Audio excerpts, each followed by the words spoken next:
김남근 변호사를 모시겠습니다. 네, 참여연대. 이것 때문에 시작된 얘기예요. 잘 들어보세요. 정유라 씨가 이제 체포된 이후에 아버지랑 어머니가 이혼하시면서 강원도 땅을 저가 인수를 받았어요. 아빠 명의로, 아빠 몫으로 있던 땅을. 그리고 그 땅으로 담보를 잡았어요. 외환은행에서. 그래서 총 2차례에 걸쳐서 36만 유로를 대출을 받았어요. 그 땅을 담보로. 그래서 1원 한 장 저희 돈 안 쓰고 그 대출만으로 이 집을 샀어요. 한국에서 이 대출을 다 갚았어요. 정유라 씨가 대부분의 거를 모른다고 그랬어요. 잘. 관계없다 모른다. 이 부분만 굉장히 길고 장황하고 그리고 사실은 구체적인 숫자가 등장해서 2회에 걸쳐 36만 불을 1원도 안 쓰고 다 갚고 이게 정확하게 말하는 문장이에요. 근데 왜 이제 많은 사람도 의혹을 가지고 있잖아요. 틀림없이 법적 조력을 받았을 것이다. 왜 이렇게까지 했을까? 민감한 내용이라는 거거든요. 자기들도 이것이 큰 문제가 될 수 있고 여기서 시작해서 뭔가 더 큰 자기들이 감추고 싶은 것이 드러날 수 있으니 철저히 감추고 싶었던 거다. 이렇게 생각해야 맞는 거거든요. 그래서 이제 뭐를 감추고 싶었을까 찾아보려고 이 문제를 오래전에 제기하셨고 석 달 전부터 저는 그보다 더 먼저 제기했고 요 앞에 이상한 지점을 간단하게 정리하면 돈을 아버지부터 물려받은 땅을 팔아가지고 그 땅 판 돈으로 독일에 집 샀다는 거예요. 간단하게 말하면. 그럼 보통은 어떻게 하느냐. 땅 팔아서 그 돈을 독일로 송금해가지고 거기서 땅 사면 되잖아요. 근데 여기서는 이상한 방식이 등장합니다. 뭐냐면 우린 잘 들어보지도 못한 외화 지급 보증서. 그러니까 신용장. 스탠바이 신용장이라고 전문용어를 하던데 신용장을 개설을 해요. 그래서 돈은 여기서 안 나가고 한국에서 독일에서 대출을 받는 거예요. 한국은행이 독일에 대출 받을 수 있는 신용장을 보낸 거죠. 그래서 대출을 독일에서 받았어요. 독일에서. 그때 제시한 계약서가 이 계약서인데 고용계약서 한 장, 2장짜리 요 계약서는 좀 이따 설명을 드리고, 자, 뭐가 문제인지 좀 지적해 주십시오. 예. 정유라 학생이 이제 독일에 간 것은 2대 학생 신분으로 승마 연수를 받으려고 이제 단기 체류를 하러 간 거거든요. 예. 근데 잠시 해외에 머무는 사람이 이제 거액의 부동산을 구입할 수는 없는 거고, 예. 해외에서 이제 거액의 대출을 받을 수는 없는 것이어서, 당연히. 이제 참여연대가 이제 주목을 했던 것은 그럼 이제 국내에서 거액을 송금했을 거다. 예, 그럼 처음에는. 그거를 이제 송금할 때 외국한 이제 거래 신고를 해야 되는데 예를 들면 해외에서 부동산을 구입하려면 해외 부동산 구입 신고해야 되고 뭐 해외 차입 신고해야 되고 비덱 같은 이제 회사 설립하려면 뭐 직접 투자 신고해도 신고할 게 많거든요. 그래서 일단 외국한 거래 이제 법을 위반했을 것이다라고 생각을 해서 금감원에 이제 외국한 거래를 신고를 했냐 이런 것들을 이제 문의하기 시작을 했던 거죠. 그렇게 시작된 거예요. 참여연대에서. 네. 근데 이제 나중에 보니까 이게 다 생략이 됐어요. 그럼 이게 어떻게 생략이 됐느냐를 이제 나중에 이제 최근에야 알고 보니까 단기 체류자가 아니라 거기 장기 체류자로 만든 거죠. 네. 그래서 장기 체류자가 되려면 이제 직업이 있어야 되잖아요. 네. 그래서 이제 재직 증명서를 만들어야 되는데 그 재직 증명서가 이제 결국 자기가 설립한 회사인 네. 자기가 주주로 있는 그 비덱이라는 이제 비덱 스포츠라는 그 회사에 재직하는 것으로 허위 재직 증명서를 만든 거죠. 정의당의 윤서호 의원실에서 요걸 제공했는데 처음에는 비덱이 코어 스포츠 인터내셔널이었어요. 코어 스포츠가 나중에 비덱이 되는데 비덱의 지분을 자기 엄마하고 자기가 가지고 있어요. 이 고용계약서가 뭐냐면 내용이 이래요. 독일어 고용계약서인데 내용이 뭐냐면 피고용인 여기서 이제 정유라예요. 정유라가 소속인 한국 국가대표 승마팀 소속인데 피고용인은 트레이닝을 해야 한다. 피고용인은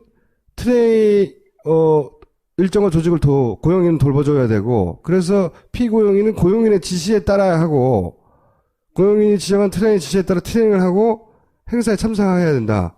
이게 무슨 내용이야? 자기 엄마가 딸한테 말 타라고 하는 내용이에요. 진짜로 웃긴 거는 이 계약서의 회사 주인이 자기예요. 자기 엄마하고. 이게 말도 안 되는 계약서죠. 엄마가 너 말 타! 그걸 계약서로 썼어요. 내용이 그거예요. 근데 신분이 2개일 수 있어요? 고용인이면서 피고용인일 수 있나요? 뭐 그것도 가능할 수는 있죠. 가능할 수는 있는데. 근데 이제 너무 웃기잖아요. 예, 주주가 단 둘이에요. 엄마하고 딸. 그 다음에 이제 말을 타면 보수를 받아. 보수를 여기 받고 12개월로 분할해서 지불하고 사인은 이게 끝이에요. 근데 이 황당한 계약서로 대출을 받죠. 자기는 말 타기 싫어했는데 엄마가 자꾸 타라고 하니까 저런 계약서를 썼나 보죠. 그렇게 이해할 수는 있지만 은행이 그걸 보고 돈을 주면 안 되죠. 일단 이제 비대 그 스포츠라는 게 회사인데 회사란 뭐 매출도 있고 뭐 무슨 영업이 있고 그래야 되잖아요. 근데 사실 그런 게 하나도 없단 말이에요. 그냥 페이퍼 컴퍼니에 불과하니까.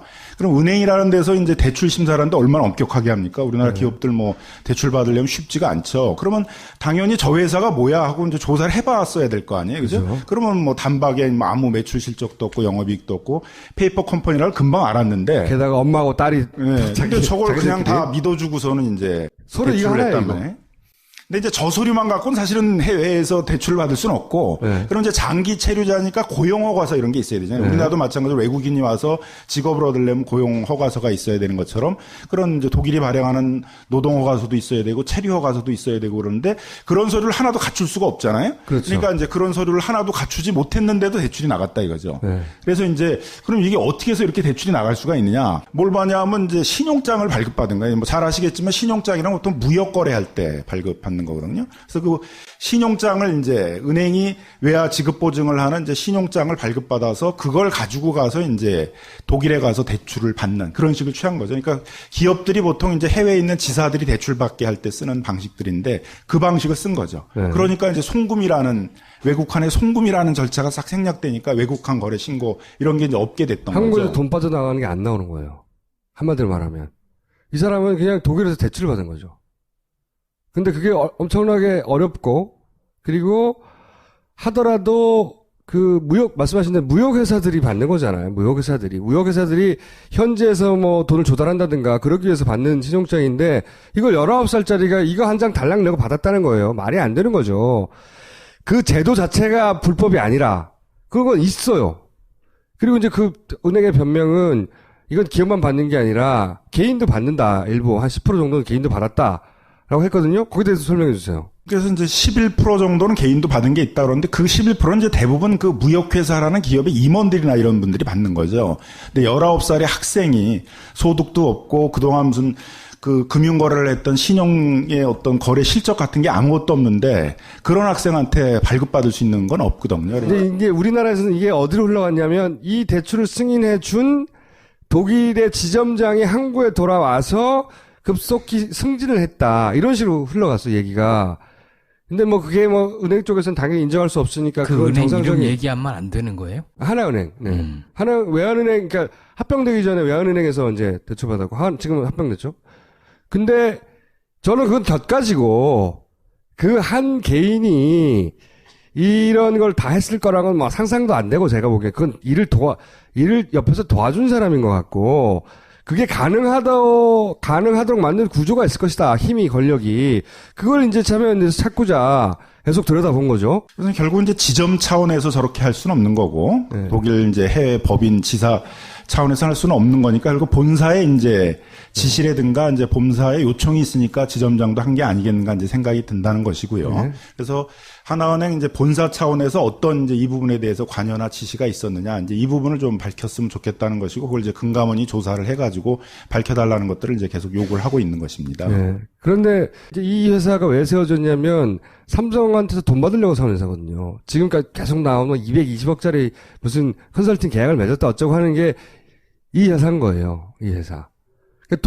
삼성이 돈이 독일로 흘러갈 때도 그 같은 지점을 이용했죠. 그 삼성 측이 최순실 쪽에 이제 35억 원을 이제 지원을 했는데 그 돈을 이제 그 삼성타운 우리은행 지점에서 프랑크푸르트에 있는 이제 하나은행 이 지점으로 이제 보낸 거거든요. 그 다음에 이제 돈이 이제 이렇게 독일에 있는 여러 은행으로 찢어져 가지고 이제 가면서 이렇게 자금 세탁이 되는 과정들을 거쳤는데 결국은 이제 그런 루트로도 이게 이용한 것이 아니냐 이제 그런 이제 의심을 갖는 거죠. 그게 뿌리를 찾아가다 보면 이렇게 하도록 만들어준데 현지 지점장이 아니라 더 위에 권력들이 있지 않았을까? 그리고 이 루트가 한 번만 사용됐을까? 뭐 기타 등등의 질문이 많이 나올 수 있는 거죠. 그런 부분은 이제 앞으로 많이 밝혀져야 될 부분이긴 한데 또 하나는 그런 본사의 입장에서 보게 되면 정유라가 누군데 최순실이 누군데 그걸 이렇게 기업에서 하는 굉장히 복잡한 대출 구조까지를 지원해 주면서 이런 외환 대출을 받게 해줬었겠느냐 생각을 한다면 이제 또 누가 하나은행 본사 측에다가 이런 대출을 해달라고 요청을 한 게 아니냐. 정유라가 누구라고 이걸 다 봐줬겠어요. 그럼 봐줄 만한 사람이 그 은행에 있다기보다는 그 은행더러 그 사람들을 봐주라고 말했을 사람이 있었을 거 아니에요. 그 이유가 존재했을 것이고. 그러니까 지금까지 한 번도 밝혀지지 않은 어쩌면은 뭐 청와대, 삼성 이렇게 연결되는 어떤 고리가 있지 않을까? 라고 생각하게 될 수밖에 없는 거죠. 정유라의 그 해명의 네. 문제 중에 하나가 드러난 거잖아요. 그렇죠. 그 외에도 지금 해명했던 것들이 하나하나 깨지고 있어요. 해명은 아니 기본적으로 다 말이 안 돼요. 그러니까 개뻥이라 치고 개뻥이지. 일단 자기는 학점이 왜 나왔는지 모른다. 말도 안 되는 거지. 근데 이대 교수들 6명이 따로 학장실에 모여서 정유라한테 학점 잘 받는 법 이걸 강의를 했다는 거 아니에요? 자기 워딩으로 치면 자기는 이미 자퇴서를 제출했고 자기는 제적될 줄 알았는데 오늘 봤더니 점수가 나왔다는 거 아니에요. 자기 해명 내용이 그거란 말이죠. 그러려면은 당연히 과제물로 제출하지 말아야 되고 학점 잘 받는 비법도 교수님한테 강요받지 말아야 되고 중국에 가서 패션쇼 어쩌고저쩌고 하지 말았어야 되는데 딱 개구란 거죠. 개구라고 그 정유라가 했던 내용들이 다 개구란데 네. 저는 요 부분이 인상적이었다는 거예요. 특히나. 보세요. 자기가 학교를 어떻게 들어갔는지도 모르겠고, 점수가 어떻게 나왔는지도 모르겠고, 자기가 엄마가 다 했고. 사인을 뭘 했는지도 모르겠고, 아무것도 몰라. 아무것도 모르는데, 이 땅 얘기 물어보니까, 2번에 걸쳐서 말이죠. 어떻게 대출을 받아가지고, 응? 어디 지점으로부터? 그 돈을 어떻게 했고요?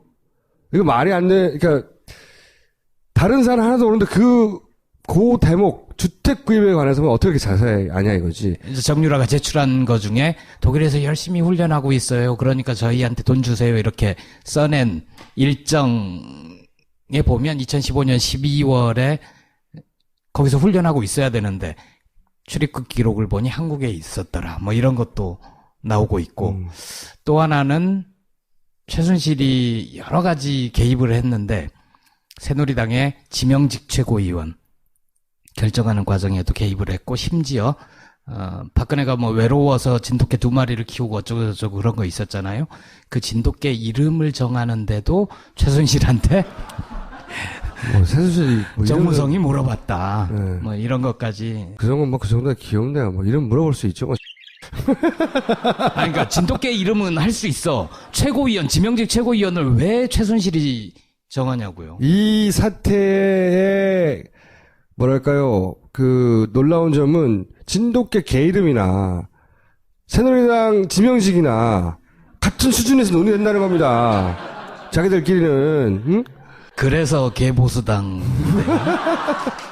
그래서 이제 계속 추적이 필요한 이제 부분이라고 생각이 드는데요. 뭐 아무튼 정상적으로는 이루어질 수 없는 부분들을 본사에 아마 요청에 의해서 한 게 아닌가 생각이 들고 본사에 누군가가 그런 걸 요청했을 텐데 이제 그 지점서부터는 이제 은행으로부터 이제 의무가 없는 일을 이제 하게 만든 거니까 그게 이제 요즘 많이 나오고 있는 소위 이제 직권남용죄라는 이제 그런 범죄의 문제가 될 수 있는 것이고요. 근데 여기 금감원에서는 이제 초기에 문제 없다고 이런 형식의 대출이 존재하고 그런 식으로 받은 개인이 존재하고 그리고 특별한 이자도 아니라고 판단되어서 종결했다. 이게 사건 초기에 나온 금감원의 결론이에요.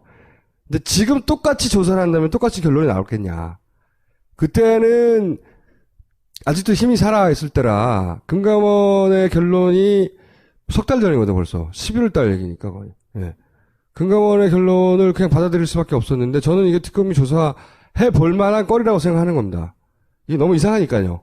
그 의심의 눈초리를 거두지 않은 거예요, 참여연대에서는. 그런 거죠? 그렇습니다. 더 큰 덩어리가 위에 있다. 라고 말하고 싶은데 근거 없어 말을 못하고 있는 거죠. 일단은 금감원이 하나은행이 이제 해명을 다 못한 것이고 금감원도 조사를 다 못 끝낸 거니까 하나은행도 추가적으로 밝혀진 사실에 대해서는 더 해명을 해야 될 것이고 금감원도 이 부분에 대해서는 조사를 해서 어쨌든 은행 외환 대출이라는 게 일반 기업도 굉장히 어려운 엄격한 대출이어야 되는데 이렇게 허술한 대출이 됐다는 것 자체가 비정상적인 거니까 이 부분에 대해서는 좀 명명백히 조사해서 밝혀야 될 것이라고 생각이 들고요. 하나은행 본사가 관여했다는 부분이 드러나면 이제 하나은행 본사는 왜 이런 정유라가 누군 줄 알고 최순실이 누군 줄 알고 이런 걸 했느냐. 누구의 요청을 받았느냐 그 부분에 대해서는 이제 특검이 수사를 해서 뭐 그게 이제 밝혀지면 그건 형사 처벌의 대상이 되겠죠. 형사 처벌까지가 돼야 된다고 생각이 듭니다. 특검이 끝나기 전에 꼭 다뤄야 된다.